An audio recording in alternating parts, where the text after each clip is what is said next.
Rohan is saying that I need to welcome you guys all back to the Pach-Attack. Okay, we have a question from Twitter from @SideshowMe. With Sony pushing the market with 4K TVs, do you think PS4 will get 4K tech?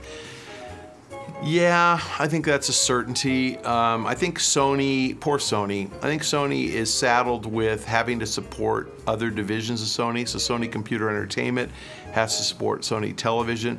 We saw the support for 3D TV, you know, from the PS3, and very few people actually have purchased 3D TVs. Just to get terminology out of the way, a 1080p TV, which most people with high def have, that's 2 million pixels, 2 megapixel. And for whatever reason, that's called 2K, which K typically is 1,000, but anyway, I guess it's 2,000. So 4K is 4 megapixel. Just to kind of frame that for you, I believe my iPhone, I'm waiting for somebody to look this up, I think this has a 3 megapixel camera. So the picture that my phone takes is graphically more intense than my 1080p television can display. So 4K is pretty cool. The problem is we don't really have enough bandwidth to support 4K television broadcast, and we're probably not getting bandwidth for that for another 5 to 10 years.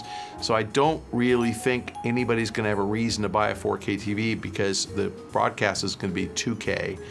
Not 4K. So you're not going to buy it just because the PS4 has a handful of games. That just doesn't make any sense at all. So yes, I think Sony will support it. I don't think anybody's going to pay any attention, and I don't think anybody's buying a 4K TV. I think 4K is just a proof of concept that they can make TVs that are graphically more intense.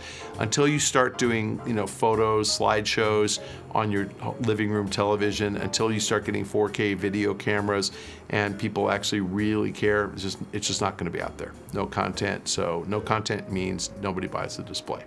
Digital Dave NYC.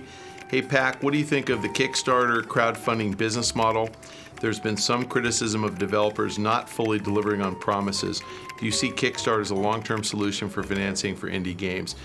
You know, I think that the problem with developers not delivering on promises is they probably overpromise. I mean, I think that it's one thing if you say you're going to get everybody a credit in your game and a digital copy of the game. That's easy to follow through on. You just add a thanks page and put the few thousand names on there and have it scroll. And sending people a digital copy is really easy. If you have an email address or whatever, you can get it to them. It's guys who promise things like t-shirts or events that it's harder to pull off, that's logistically much more complicated. And a lot of those guys overpromise and then underdeliver. So the ones that we've seen that have been phenomenally successful, the Brian Fargo, Tim Schafer Kickstarter projects and the Ouya Kickstarter project, I think those guys will deliver. I mean, Ouya essentially just was pre-selling consoles. They're certainly going to be able to make the 50 or 60 or 80,000. I can't remember how many they sold, but 9 million divided by 50 or by 100, excuse me, so 100,000 consoles. They're going to have to produce that many anyway, so it's nice that they were able to pre-fund that. Schafer and Fargo, both of those guys were looking for less than $1 million. Both got more than $3 million. The beauty is they're both going to spend the money on the game, so you're going to get a better game quality out of those guys, and I think everybody's going to be very happy for the money they spent.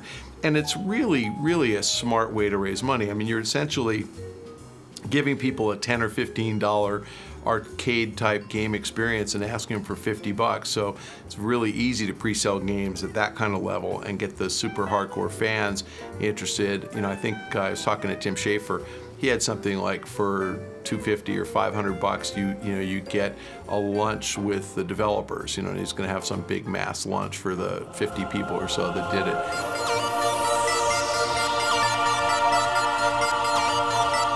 That's cool, and a lot of people want to meet Tim Schafer, and I have to say it's quite a treat. I liked it when I met him.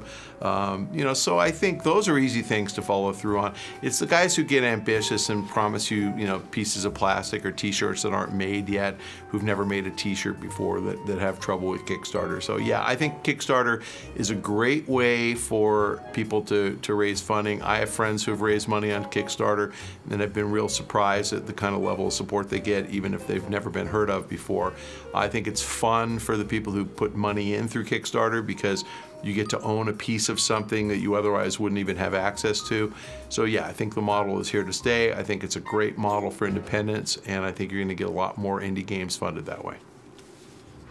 If you have questions for me that you'd like to hear answered on the show, please direct them to the link below. If you'd like to submit a question via Twitter, please direct them to me at Michael Pachter on Twitter and copy at Rohan Likes Pants. Rohan picks all the questions and he really likes pants.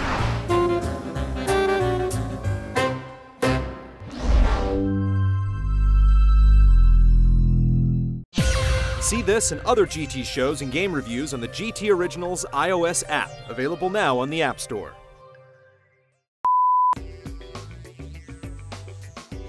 First, I think the Wii U is going to cut price during 2013 because I think that once demand is met for the hardcore fans that embrace it in the first 6 months, they're going to see demand drop off quite a bit. So I think you're going to price cut probably $50.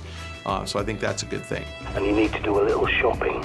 Second, not a massive prediction, but I think you're going to get only a console launch from Sony in 2013. I do not think you're going to get a Microsoft launch, and I think that the PS4 is going to be priced at $399.